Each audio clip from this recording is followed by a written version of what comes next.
I don't get to see them anymore. I just have to imagine.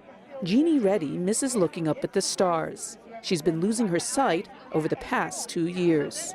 I can glimpse a little bit of something, and that's always a joy still. But that joy might soon be even greater, as a team spearheaded by scientists who use the Hubble Space Telescope is working on bringing Jeannie and others like her an unprecedented view of the universe. We had just seen a video where Mike Massimino, the astronaut, was discussing the advantages of printing tools in space. How cool it would be if we could print astronomical objects and make it accessible to people who cannot enjoy the beauty of the images as we see them. Lines for the filament. But going from idea to reality wasn't so easy. How about craters for the stars? 3D printers were evolved out of the manufacturing industry.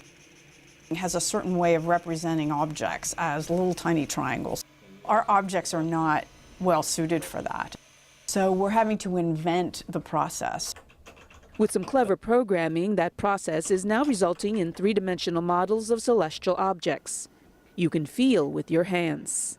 Things like this are kind of the spark that get people interested in that, make them maybe want to do more, want to explore. And the center is the gas. And I think kind of makes me want to go back to school again.